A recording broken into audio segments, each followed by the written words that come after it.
Well, I must tell you that I've been observing the negotiation today and have been involved in the final session, and there is a feeling of optimism. There's a positive approach from all parties involved. We all believe that we are within touching distance of being able to finalize those principles of agreement that have eluded us until now. Although we may be buffeted by winds outside of the room, at the moment, we are continuing to try and steer this ship in the direction of agreement. It's positive to hear, obviously, that there is still that positive thought about what's going to happen. But this being the 8th and final round of negotiations, how possible is it that at the very last hurdle, the treaty will not go ahead for reasons that are beyond our control due to the tensions in Northern Ireland? Well, we haven't got a treaty yet. We haven't yet been able to conclude the principles around which we will be able to say that a New Year's Eve derivation is going to become a treaty. We are not yet at the final round of negotiations. I think we all envisaged that there would potentially be further rounds of negotiation as we fashion what that treaty will look like in legal, international, legal treaty text. So I don't think that we must think that we are at a last hurdle and that we are going to be derailed by something external.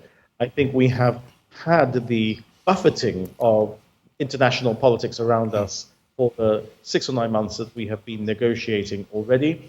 We have to just stay the course. We have to continue to insist that the Gibraltar issue is separate to all other issues. And that has been the position until now of the governments of Spain and the United Kingdom, the position of the European Commission, and the position of the Gibraltar government.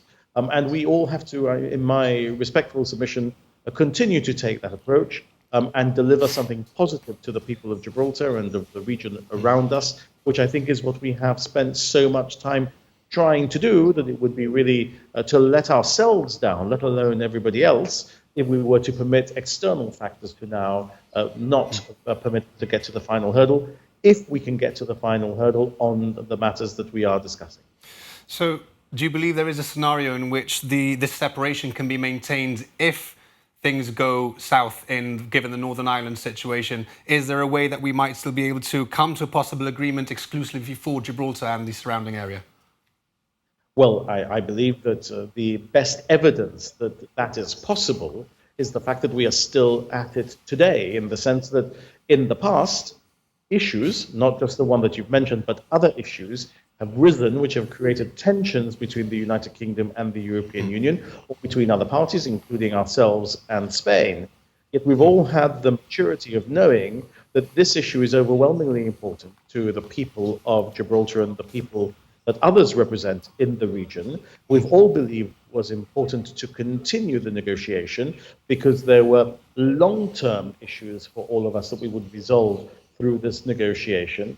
But any compromise that we made would be a compromise in the context of that which it is possible to negotiate, but that none of us were going to seek that the other compromise on what we respectively know as fundamentals or red lines or issues which relate to the pure and simple recantation of the word sovereignty.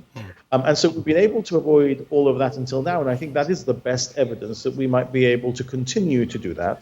But look at international politics in the third decade of the 21st century. As your viewers will know, nothing is certain. We have to work very hard and be very cold in the approach that we take and very mature in the approach that we take to ensure that we can deliver that which it is that the people of Gibraltar want us to deliver.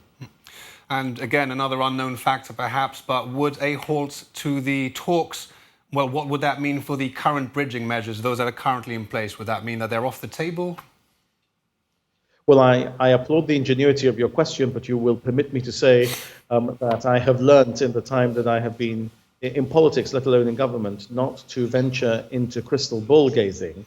So I've not accepted the premise that these talks should be in any way paused or frozen, and in the context of the questions that you've already asked me. So it would be hypothetical for me to then speculate on what might happen if we were to see a pause or a freeze. Of course, my team gives a lot of time to consideration of these issues. We consider a lot of issues with the United Kingdom in the context of looking at possible permutations and being ready for any eventuality. But in the context of putting anything out there publicly, I don't want to stoke any fires. I think the important thing to do is to concentrate on the job at hand, to continue to do it to its conclusion, either one way or the other, which I hope will be the one way, and that is to say the positive outcome that we all hope we will be able to achieve, and to leave speculation to commentators, because that's the role of commentators, and the role of politicians in the executive should be to do and not to comment on what they would do if they were not able to do.